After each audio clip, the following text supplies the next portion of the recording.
أعوذ بالله من الشيطان اللعين الرجيم بسم الله الرحمن الرحيم وبه نستعين وهو خير ناصر ومعين وصلى الله على سيدنا محمد وآله الطيبين الطاهرين أما بعد أعوذ بالله من الشيطان اللعين الرجيم بسم الله الرحمن الرحيم والنازعات غرقا والناشطات نشطا والسابحات سبحا فالسابقات سبقا فالمدبرات أمرا صدق الله العلي العظيم.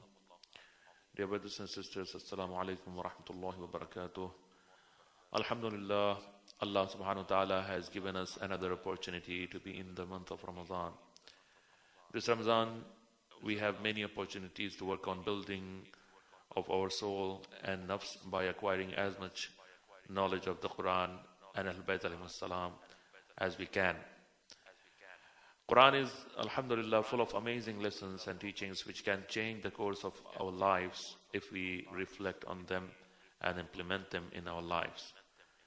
So today, inshallah, we would have a brief look at Surah An-Naziat.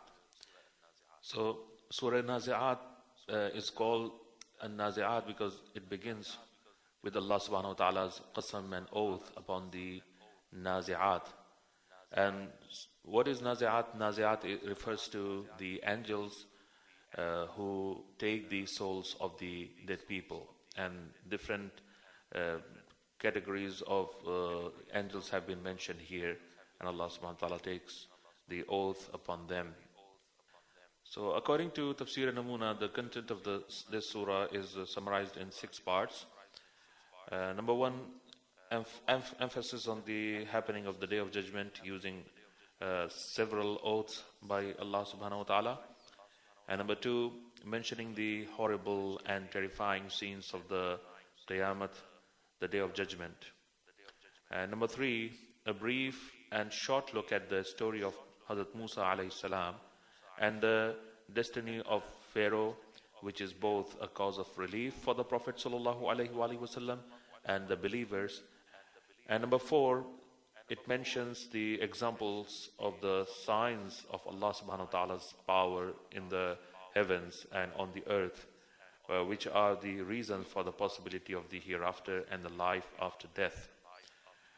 And then in number 5, we can say explanation of some other events, Day of Qiyamah, and the destiny of the rebels against Allah subhanahu wa ta'ala and the reward of the righteous people. And in the last point, there is another emphasis on the point that no one knows when the Qiyamah will occur, will take place, but it is certain that it is near. A little further close look of this surah would make us understand that this surah answers the questions of many unbelievers and mushrik, etc. about the day of Qiyamah. So this surah, in a way, is a response to the mushriks and to the disbelievers who were taunting the Prophet ﷺ when he was talking about the Akhirat and when he was talking about the Day of Judgment and Qiyamah and death and so on. And so Allah subhanahu wa ta'ala has given those mushriks many answers in this surah. So here I will mention some of the questions which the mushriks of that time, or probably even this time, are asking. So first of all, it is something that we all should know, that the Qiyamah will definitely happen. And that's what Allah subhanahu wa ta'ala is telling the kuffar and mushrikeen. So the first question that they used to ask, and they used to actually mock the Prophet ﷺ because of it, was that whether it is possible for the decayed bones to be revived. And Allah subhanahu wa ta'ala has answered this question in this surah. The second question is, how can powerful people like Pharaoh be punished? And Allah subhanahu wa ta'ala has shown this to the people, that it is possible for Allah subhanahu wa ta'ala to punish anybody, and nobody is anybody with Allah subhanahu wa ta'ala when it comes to power. He is the source of power, and everybody draws their power from Allah subhanahu wa ta'ala. He allows them sometimes to behave in some ways, but it does not mean that He has given them some power. No. The third question is, how is it possible that human beings be recreated? So Allah subhanahu wa ta'ala has said in this surah that creation of this universe is more complex and more probably difficult than creation of human beings. And you can see with your own eyes how it's expanding, how new worlds are being created, how new galaxies and new stars, etc., are being created every single moment. Not every single day, not every single moment of your life. You see the space is expanding and the universe is expanding.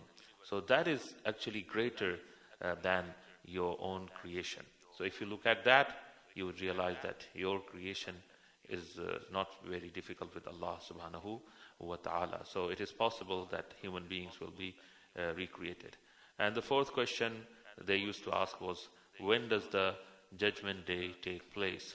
So this is something that Allah subhanahu wa ta'ala says its knowledge is exclusively with Allah subhanahu wa ta'ala. Nobody has any knowledge of the day of Qiyamah. Nobody.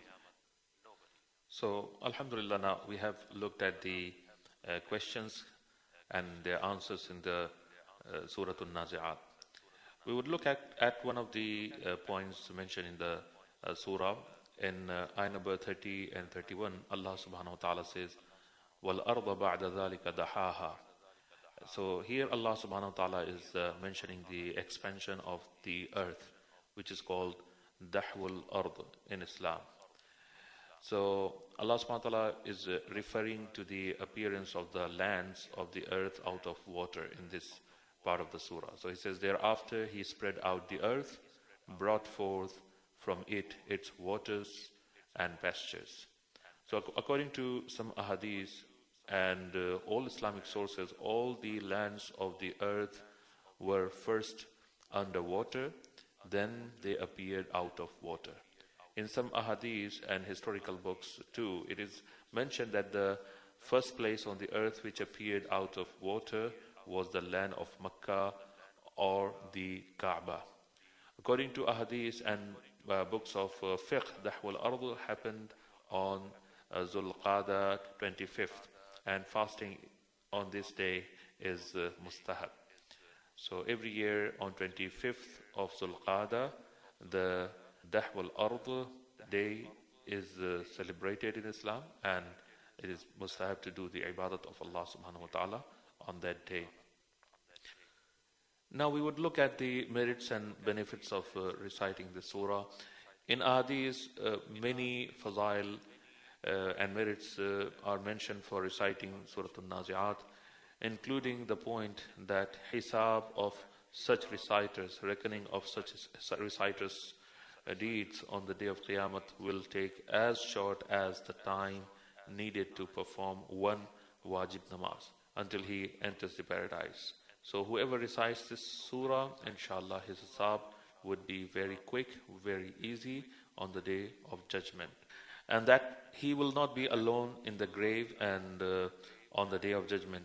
Rather, this surah will be his companion until he enters the paradise. He will pass from this world satisfied with Allah subhanahu wa ta'ala, and he will be resurrected satisfied with Allah subhanahu wa ta'ala, and he will enter the paradise where he is radi and satisfied with Allah subhanahu wa ta'ala. And one of the very amazing benefits of this surah, which have been mentioned in the riwayat, is that, so as a summary, Surah Naziat is the 79th surah of the Quran. It is a Makki surah located in juz number 30. This surah is called An-Naziat because it begins with Allah subhanahu wa ta'ala's qasam upon the An-Naziat. An-Naziat refers to the angels which take the souls from the dead. Surah Naziat describes the day of Qiyamah, its appalling scenes, the destinies of the righteous ones and the wrongdoers on that day, the story of Prophet Musa alayhi salam, and the destiny of Fir'aun. Finally, it emphasizes on the fact that no one knows when the day of Qiyamah would take place. Allahumma salli ala Muhammadin wa ali Muhammad. Wassalamu alaikum wa rahmatullahi.